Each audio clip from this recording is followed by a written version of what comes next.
Surgery and anesthesia can sometimes bring out the best in us. More often, unfortunately, it brings out the worst, especially in some who struggle with narcissistic personality behaviors. Some examples come from a patient that asked me before their surgery, "What kind of watch are you wearing there, doc?" "I'd wear a Rolex." Or another patient that told me that they smoked a joint before coming to the operating room and insisted that they would be completely okay and that I was overreacting to hearing this information come out of nowhere before putting them to sleep. Another example was from a patient who told me they had a light breakfast before surgery and looked at me dumbfounded when I expressed my concern for their safety. Both marijuana and eating before surgery can have disastrous outcomes, especially if you don't tell your anesthesiologist, by the way. And lastly, a patient who, after their surgery, looked me in the eye and said, "Doc, I wish you could feel this pain that I'm feeling right now so you could know what I'm going through." These interactions summarize narcissistic personality traits very well. And I'm going to show you how they can lead to patients ultimately being neglected and lonely and potentially receiving substandard care. Medicine's greatest secret is our inner healing potential, and it's most powerful under anesthesia, when we let go of the reality we think we know. This is nothing new, because narcissism was described over 1,000 years ago by the ancient Greeks. In fact, the word narcissism comes from the name Narcissus, which describes a young, supposedly handsome man who was so infatuated when he saw his reflection in a lake that he ended up wasting away, neglecting himself and everything around him as he yearned to have more of himself from that reflection, and ended up dying utterly alone.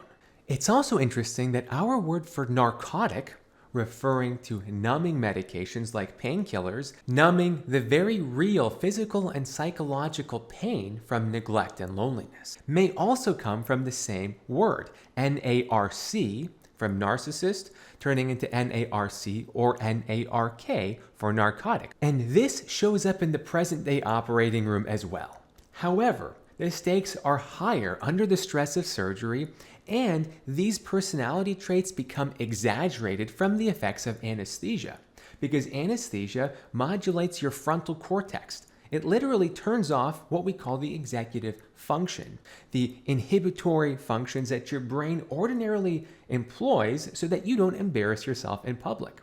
When these areas are turned off, patients with narcissistic personality traits may say or do things that even they would not say without the effects of anesthesia. The behaviors in narcissistic personalities typically come from entitlement, and there are two flavors. The flavor that we see before surgery is typically the narcissism of vulnerability, meaning the entitlement comes from a perceived sense of fragility or perhaps past suffering, and having a set of unique circumstances that are so special that no one else can understand you. This is in contrast to the other, sometimes more common flavor of narcissism, what we call grandiose narcissism, where the entitlement comes from perceived inherent superiority. This self-absorption and entitlement has consequences no matter what flavor you're in. The first is a decreased sense of empathy.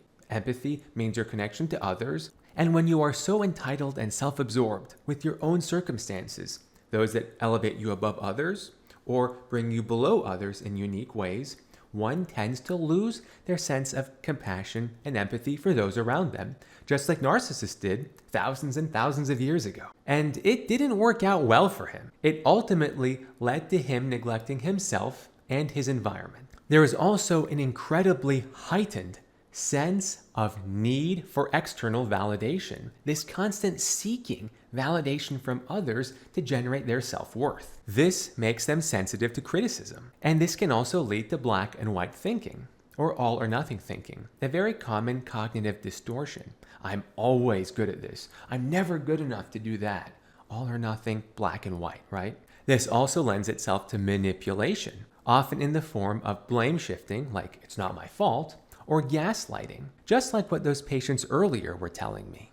And unfortunately, when perceived threats become so high, these behaviors culminate into bullying, humiliation, and intimidation tactics to suppress others around them. These behaviors can clearly irritate caregivers. The pompousness, the obnoxiousness, these can cause irritation and then lead to shame in the caregiving provider themselves. And a good caregiver should recognize that these feelings should not translate to substandard care. However, recognizing that 1, all doctors, nurses, etc. are human, and 2, there is immense pressure in the pressure cooker of the operating room, this is not the time to be poking sticks and prodding at those that are in charge of very delicate, life-saving interventions. And this can lead to doctors feeling burned out, and we know that burned out doctors are more likely to commit medical errors. When we're suffering from moral injury based on particular circumstances, either political, within a hospital institution, or from patients themselves. This does increase the risk of substandard care. Of course, we never want it to lead there, but this is a reality and has been demonstrated time and time again. And it's so unfortunate that narcissistic personality traits really power up these negative behaviors and power down very healing behaviors. In fact, we call these intolerable emotions or feelings for narcissists. They include humility, remorse, and gratitude. In fact, gratitude itself is one of the most healing emotions that we can exhibit towards ourselves and others, especially during the stressful time of surgery and anesthesia. And it's so sad that gratitude is devoid from the standard coping mechanism arsenal of narcissists. The vulnerability of narcissism also has effects on the mind and body that come out during the surgery period. It's partly because these conditions rarely go single-handed. Depression, anxiety, and substance use in particular often can coexist with narcissistic personality traits. And these coexisting conditions can absolutely affect anesthesia, including the medications that we give, the doses that are required, and how the body reacts to the anesthesia at the doses that we're giving. I've discussed this in many other videos, how the body can almost open up like a book under anesthesia, and it's due to many reasons. Partly, we believe, from winding up of the central nervous system due to immense stress from past conditions. Also, from the doses of anesthesia that are needed because tolerance to anesthesia often increases in the presence of these other coexisting conditions. And the more anesthesia dose you get, the more side effects you might get from those higher doses. On top of that, lacking gratitude and empathy can also severely limit interactions with other human beings, which itself can have a tremendous impact on our physical and psychological health. We know that loneliness, such as in the case of narcissists who lack so much empathy and cannot truly and authentically connect with others as easily as non-narcissists, are going to be more susceptible to cognitive disorders like early onset dementia, or cardiovascular disease like heart attacks and strokes. And of course, being lonely increases the risk of depression, anxiety, and even suicide. And on top of that, when we lose our connection with others, we are also at risk of losing our connection with our true self. So we're not only neglecting others, but also neglecting our authentic self. Losing that connection with our true self happens in pursuit of trying to please others, gaining the praise of others because our self-worth is predicated on what others think about us, our perceived superiority or our perceived suffering that's so unique to us in the eyes of the narcissistic personality.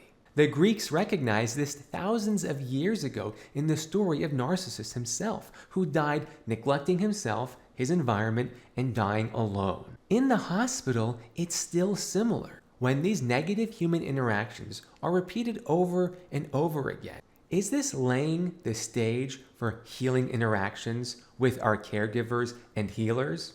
Without the human condition, how can we expect to heal anyone if we are continually met with manipulative efforts to push others down, including your care team? I'm not saying this is okay to happen. No one deserves to receive substandard care for their personality.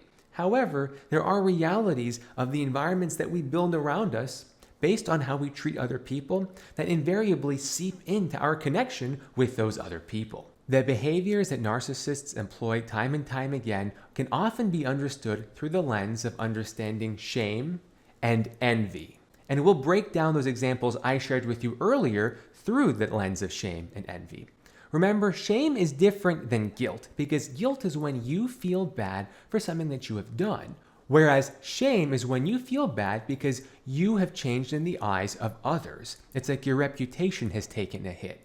Envy is a coping mechanism against perceived threats and insults from others. Nobody wants to be left feeling vulnerable, especially narcissists, and they proceed to eliminate the threat by using tactics, sadly, such as humiliation, bullying, or intimidation. In the hospital, this leads to patients leaving what we call AMA, or against medical advice.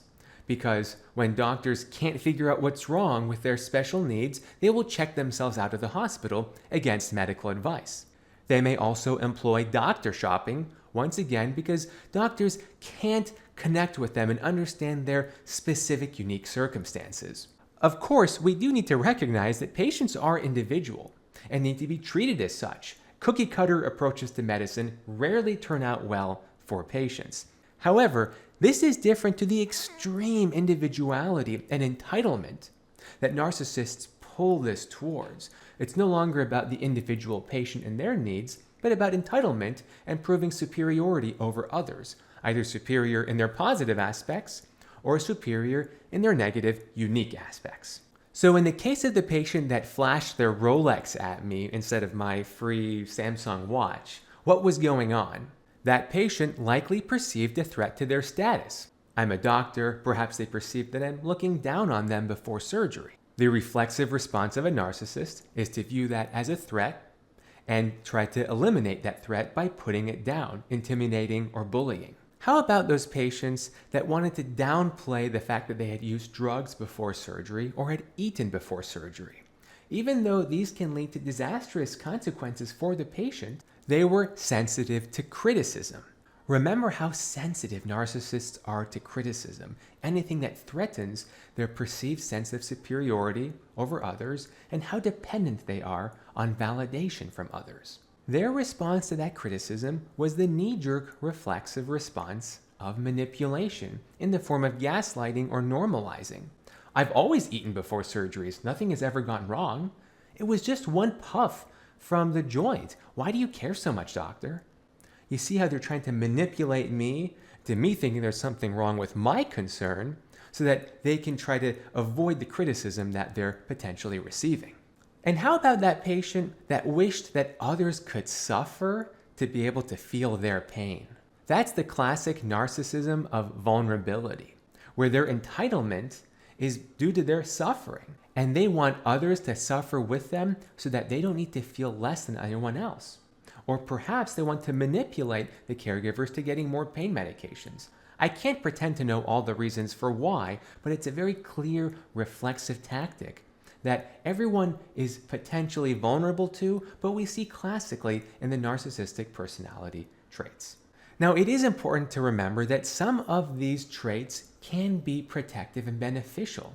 The ambition that narcissists have, for example, or the perfectionism that they have. However, these can clearly get outweighed, especially in sensitive circumstances like before surgery and anesthesia. If you want me to do a video on how patients should respond to patients with these narcissistic traits, please let me know below in the comments. Your support helps me do these videos more often, so please share what you've learned with others, and remember that you have more power over your health than you've probably ever been told.